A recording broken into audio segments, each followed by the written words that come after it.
안녕하세요. 한바다의 박정원 변호사입니다. 오늘은 형사사건의 피해자가 되신 경우 대응하는 방법에 대해서 말씀드리려고 합니다.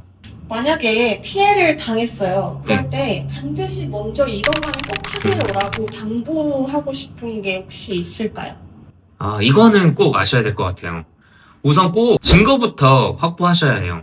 왜냐면 형사사건 같은 경우에는 피해가 발생하고 시간이 지나면 사라지는 경우들이 상당히 많습니다.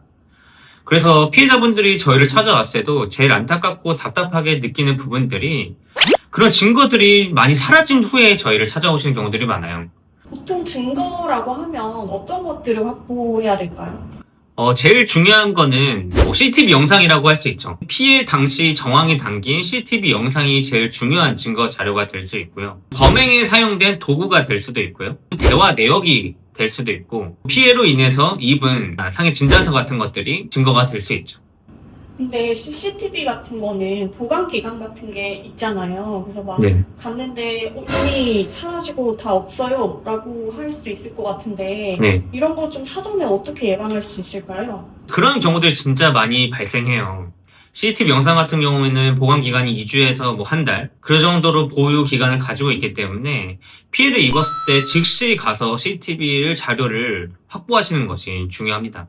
공공 CCTV 같은 경우에는 정보 공개 시스템을 통해서 확보하시면 되고요. 어떤 사적 공간의 CCTV 영상이라면 그 관리 주체에게 직접 요청하셔서 받으셔야 됩니다. 변호사님, 근데 네. 요즘 사람들이 되게 개인정보에 민감하잖아요. 네, 그렇죠. CCTV에도 다른 사람들이 찍혀 있어서 그 관리 주체가 보여줄 수 없다, 제공해줄 수 없다라고 할 수도 있을 것 같은데 그랬을 때는 어떻게 해야 되는지 좀 알려주실 수 있나요? 원칙적으로는 영상의 주체가 피해자이기 때문에 피해자가 요청을 했을 때 개인정보보호법상 공개해줘야 되는 의무가 있습니다. 그러나 다른 사람의 얼굴이 나오게 되면 이런 경우에 대해서는 그 사람의 이익을 해치지 않는 경우에 한해서는 비식별화 처리를 통해서 받을 수 있습니다. 그러나 실상으로는 꺼리는 경우들이 많죠. 그럴 때에는 경찰에 빠르게 신고 또는 고소를 하셔서 경찰이 CCTV 영상을 확보할 수 있도록 하거나 관리 주체에게 USB를 주시고 관리 영상만 보관해 달라고 요청하시는 방법이 있죠. 그러면 그 다음으로는 뭘 해야 될까요? 그 다음으로 기본적으로 아셔야 되는 것은 내가 당한 피해가 어떠한 형사상 처벌 범죄에 해당하는지 파악하셔야 합니다. 그 범죄마다 해당하는 구성 요건이 있는데요. 그 구성 요건에 해당하는 범죄 사실, 그리고 그 범죄 사실을 입증해주는 증거가 뭔지 파악하실 수가 있고요.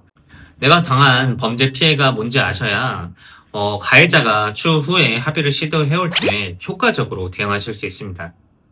변호사님, 근데 사실 고소라는 게 일반인 입장에서는 좀 무섭기도 하고 그쵸? 내가 피해를 당하긴 했는데 고소까지 해야 되나 싶은 마음이 사실 들 수도 있거든요. 맞습니다. 그럴 때 고소 진행 말고 뭔가 대응할 수 있는 방법은 없을까요? 말씀하신 대로 이 고소라는 건 상당히 힘든 과정이에요. 고소를 진행하는 순간 이 고소인도 힘들어지고 그 다음에 가해자도 상당히 힘든 과정들을 거칩니다. 고소인의 경우에는 증거가 확보되지 않거나 증거가 명확하지 않을 때는 심지어 가해자와 대질 조사도 이뤄질 수 있기 때문에 또 다른 고통이 될 수도 있죠. 그래서 내용 증명을 보내시는 방법도 고소 이외의 다른 방법이 될 수 있습니다. 그러면 셀프 고소를 진행하고 싶을 때 고소장 작성이 되게 막막하거든요. 일반 그렇죠. 입장에서는. 변호사님이 좀 주실 수 있는 고소장 작성의 꿀팁이 있을까요? 우선 법률 요건에 맞는 가해자의 범죄 행위를 구체적으로 시간 순서에 따라서 적시하셔야 합니다. 경찰들은 고소장을 기반으로 해서 수사를 시작합니다. 그래서 고소장에 어떠한 범죄 사실이 적혀 있는지가 상당히 중요해요. 고소장에 구체적으로 사실 정황에 대해서 적어야 하고 그 사실 정황을 뒷받침할 수 있는 증거들도 첨부되어야 된다는 의미인 거죠. 증거를 첨부하라고 하셨는데 네. 그러면은 고소장 뒤에 뭐 증거를 인쇄하거나 아니면 파일로 해서 USB로 제출하거나 이렇게 하면 되는 건가요? 그러한 증거가 있을 때 우선 하셔야 되는 건 고소장 내에 어디 부분에 그 증거가 쓰이는지 고소장 내에서 적시를 하셔야 되고요. 그리고 증거를 제출을 하실 때는 영상 자료 같은 경우에는 USB에 넣어서 제출을 하시면 되고, 어떤 사실 확인서나 사진들 이런 것들은 원본 파일로 제출하셔야 됩니다.